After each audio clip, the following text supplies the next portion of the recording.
안녕하세요. 매그남TV의 매그남입니다.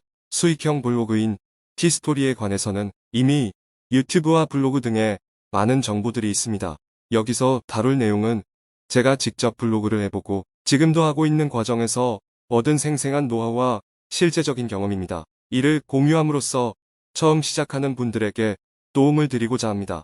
여러분의 시간은 소중합니다. 이 영상 하나만 보더라도 바로 시작하실 수 있도록 꼭 필요한 부분들만 엄선해서 소개하도록 하겠습니다. 우선 수익형 블로그의 기본적인 원리와 메커니즘, 그리고 블로그 개설 단계에 필요한 것들에 대해 알아보겠습니다. 수익형 블로그를 하는 주된 이유는 콘텐츠를 통한 수익 자동화 파이프라인을 구축하는 것입니다. 그 외에도 자신만의 콘텐츠를 구축할 수 있는 1차적 출발점이자 퍼스널 브랜딩과 비즈니스 플랫폼을 갖게 되는 등의 여러 효과가 있습니다. 먼저 수익형 블로그의 수익화 원리와 구글 애드센스에 대해 알아보겠습니다. 블로그로 돈을 버는 원천이자 시스템이 바로 구글 애드센스입니다. 애드센스는 구글에서 운영하는 온라인 광고 시스템이며 우리나라를 비롯해 일본, 미국, 유럽 등 전 세계 블로거들의 주요 수익원이 되고 있습니다. 제가 운영하고 있는 블로그를 예로 들어보겠습니다. 미국 주식과 건강에 관심이 있는 사람들이 컴퓨터나 모바일로 검색을 해서 블로그에 글이 노출되면 방문을 하게 되는데요. 이때 보이는 광고들이 애드센스 광고입니다. 네이버는 다소 폐쇄적인 방식으로 운영을 하는 곳이라 현재 티스토리 블로그의 주된 검색 창구는 다음과 구글입니다. 이 밖에도 빙과 줌 등을 통해서도 검색과 방문은 이루어집니다. 언론 매체나 각종 웹사이트에서도 애드센스 광고를 게재한 것을 자주 접할 수 있습니다. 구글 애드센스를 신청의 승인을 받게 되면 자신의 블로그에 구글에서 제공하는 광고를 달 수 있고 해당 광고가 노출되거나 클릭을 하면 광고 수익이 발생합니다. 광고 수익 방식은 광고 노출에 따른 CPM과 광고 클릭에 따른 CPC로 나뉘는데요. 용어는 그다지 중요하지 않습니다. 단순 노출보다는 아무래도 블로그 방문자가 광고를 클릭해서 들어갈 경우가 수익 단가가 더 높다는 점만 기억하시면 됩니다. 구글은 블로그에 게재된 광고로 발생한 광고 수익의 68%를 블로그 운영자에게 배분하게 되는데요. 이는 100만원의 광고 수익이 발생하면 블로그 운영자가 68만원, 구글이 32만원의 수익을 서로 쉐어하는 것을 의미합니다. 세계 최대 검색 사이트이자 온라인 광고 기업인 구글과 일종의 동업을 하는 방식이라고 이해하시면 되겠습니다. 들어보신 분들도 많겠지만 애드센스를 신청해서 승인을 받는 것은 쉽지만은 않습니다. 일종의 심사와 승인 절차를 거쳐야 되기 때문입니다. 하지만 채널 구독자 수가 1,000명 이상이 돼야 하고 연간 시청 시간이 4,000시간을 넘은 후에야 수익이 발생하는 유튜브와 비교한다면 상대적으로 수월하다고 할 수 있습니다.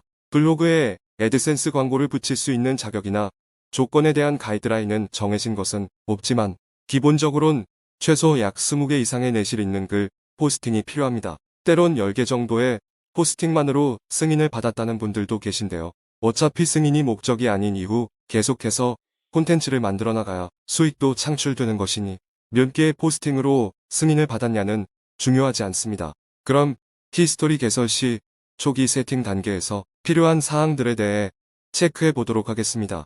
블로그 개설은 10분 이내로 가능할 만큼 어렵지 않습니다.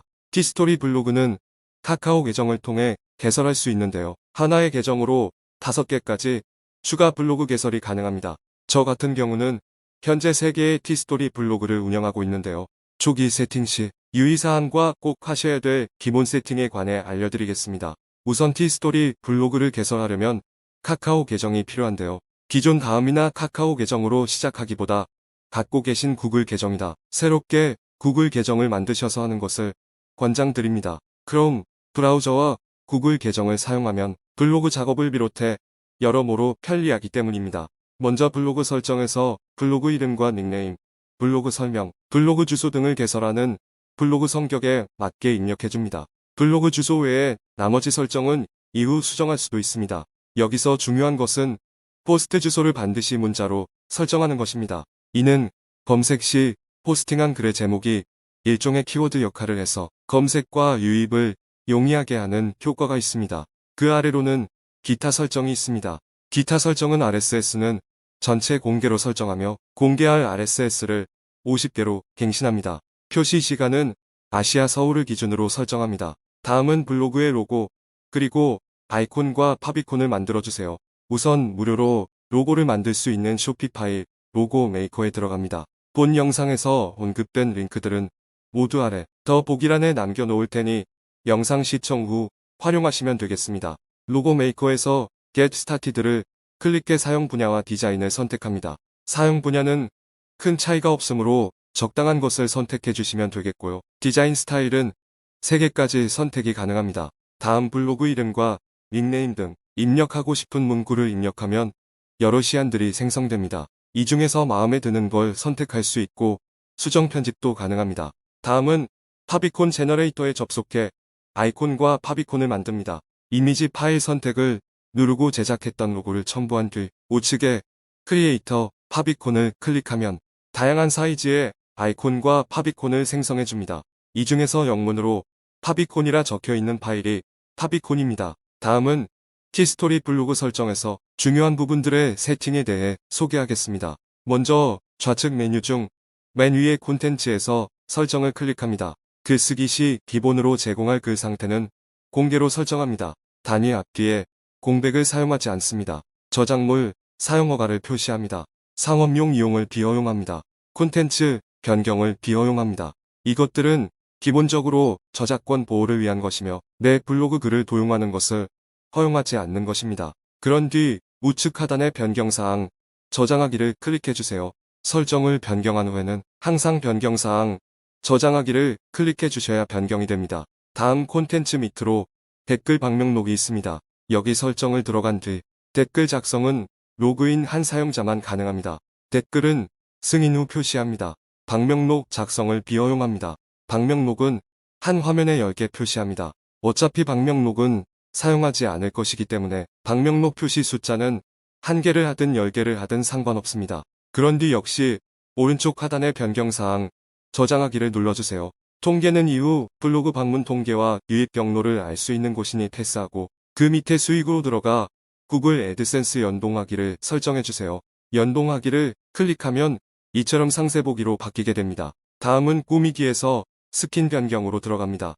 스킨은 그냥 북 클럽으로 해주세요. 티스토리 블로그는 정보 전달 등으로 수익을 창출하는 블로그이니 특별히 꾸미기에 신경 쓸 필요는 없으며 북클럽이 가장 무난하고 모바일 접속 시의 가독성도 좋기 때문입니다. 다음 사이드바에서는 사이드바를 모두 없애주시면 됩니다. 공지사항 등 오른쪽에 있던 메뉴들의 마이너스 표시를 클릭하면 왼쪽으로 이동되며 사이드바에서 삭제됩니다. 그 아래로 사이드바 설정이 보이는데요. 댓글, 공지 등은 사용하지 않을 것이기 때문에 그렇게 중요하지는 않습니다. 다만 맨 위에서 최근 글은 5개 표시되며 27글자까지 표시됩니다로 설정해주세요. 다음 모바일 설정은 중요합니다. 최근 대부분의 검색은 스마트폰 등의 모바일로 이루어지기 때문입니다. 모바일 웹 설정에서 티스토리 모바일 웹 자동 연결을 사용하지 않습니다로 설정해주세요. 이는 사용하지 않는 것이 모바일에서의 가독성 면에서 더 좋기 때문입니다. 그런 뒤 우측 하단 변경사항 저장을 눌러주세요. 다음 플러그인에서는 구글 서치 콘솔, 구글 애널리틱스, 네이버 애널리틱스는 사용하는 것이 원활한 검색에 도움이 됩니다. 구글 서치 콘솔을 클릭하면 이처럼 창이 뜨고 우측 하단에 적용을 누르면 자동으로 등록이 됩니다. 다만 구글 애널리틱스와 네이버 애널리틱스는 해당 사이트로 가서 추적 아이디를 부여받아 입력해줘야 되는데요. 이 또한 더보기란에 링크를 남겨놓도록 하겠습니다. 다음 플러그인에서 마우스 오른쪽 클릭 방지, 영어, 댓글 방명록, 스팸 방지, 코드 문법, 강조 등은 사용해 주시는 것이 좋습니다. 각각을 클릭해 우측 하단의 적용을 클릭하면 됩니다. 이렇게 해서 개설 직후 기본적인 블로그 세팅은 마무리된 셈입니다. 다음은 개인 도메인 설정에 대해 알아보겠습니다. 개인 도메인을 2차 도메인이라고도 하는데요. 이는 당초 설정한 티스토리 주소에 내가 구입한 도메인 주소를 새롭게 입힌다고 생각하시면 되겠습니다. 블로그 개설과 세팅을 마친 후에는 애드센스를 신청하기 전에 도메인을 구입해 연결하기를 권장합니다. 가비아 등의 도메인 사이트에서 적절한 도메인 주소를 검색해 구매하시길 바랍니다. 2차 도메인을 입히는 이유는 간단합니다. 수익 창출을 위해서는 이렇게 애드센스의 메인 사이트, 즉 블로그를 연결해야 되는데요. 애드센스 사이트를 등록할 때부터 구매한 도메인 주소를 사용하는 것이 좋습니다. 개인 도메인을 사용하면 애드센스 계정은 원칙적으로 1인 1개만 제공되기 때문에 추가적으로 승인을 받는 번거로움을 줄일 수 있다는 장점이 있습니다. 저 같은 경우는 일단 시작을 한 뒤 나중에 구입해서 연결을 시켰는데 애초에 시작할 때부터 연결하는 것이 여러모로 낫다는 경험을 했습니다. 그런 뒤 블로그를 추가 개설해 나가며 하위 도메인을 등록하게 되면 별도의 승인 절차 없이 바로 애드센스 광고를 붙일 수 있습니다. 도메인 구입은 닷컴을 기준으로 1년에 1만 5천 원 정도니까요. 이 정도는 큰 부담 없이 투자할 만한 가치가 있으리라 봅니다. 다음으로는 수익형 블로그에서 매우 중요한 애드센스 신청하기입니다. 구글 애드센스 사이트에 접속해 우측 상단에 있는 시작하기를 클릭합니다. 계정을 만든 뒤 내 사이트의 주소를 등록하면 됩니다. 구입했던 2차 도메인이자 블로그의 개인 도메인으로 연결시킨 주소를 등록해주세요. 다음은 수취인 국가를 대한민국으로 설정해주고 애드센스 약관에 동의한 뒤 하단에 애드센스 사용 시작을 클릭하면 됩니다. 그럼 이것으로써 일단 구글 애드센스 가입이 완료됩니다. 그런 뒤 애드센스 홈에서 개인정보를 입력한 뒤 제출하고 애드센스에 광고 연결로 들어갑니다. 고유하게 부여된 애드센스 코드를 복사한 뒤 다시 티스토리 블로그로 갑니다. 블로그 관리 페이지 좌측 꾸미기 메뉴 중 스킨 편집을 클릭합니다. 다음 우측 상단의 HTML 편집으로 들어갑니다. HTML 페이지가 나오면 헤드와 헤드 사이, 더 쉽게 말하자면 상단 헤드 아래 복사해온 애드센스 코드를 붙여넣기 하면 됩니다. 이미 제 블로그는 세팅을 한 상태이기 때문에 클릭한 부분이 애드센스 코드를 복사해 붙여놓은 부분입니다.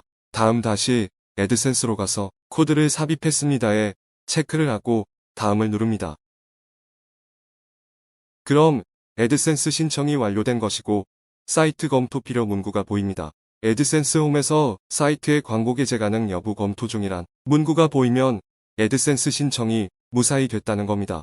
이렇게 신청을 한 후 약 2주 뒤 승인 여부를 구글에서 이메일로 알려줍니다. 만약 승인이 거부됐다면 글 포스팅 작업을 계속 해나가면서 다시 신청하면 됩니다. 한 번에 승인받는 경우도 있으나 콘텐츠 부족 등의 이유로 몇 번 거부되는 것이 더 일반적이니 좌절하실 필요는 없습니다. 글 포스팅을 꾸준히 해나가면 언젠가는 승인 메일을 받을 수 있고 애드센스 광고를 자신의 블로그에 달 수 있게 될 테니까요. 이상 블로그 개설과 세팅, 그리고 애드센스 신청하기까지 알아봤는데요. 아래 더보기란에 필요한 링크들을 남겨놓을 테니 참조하시기 바랍니다. 아울러 제가 운영 중인 블로그들을 방문해보면 네이버 블로거와의 차이 등 수익형 블로그에 대한 상을 잡는데 도움이 되시리라 생각합니다. 이후 기회가 되면 개설 이후 블로그 운영 시 필요한 내용과 팁들을 알아보도록 하겠습니다. 그럼 다음 영상에서 또 뵙겠습니다. 끝까지 시청해주셔서 감사합니다.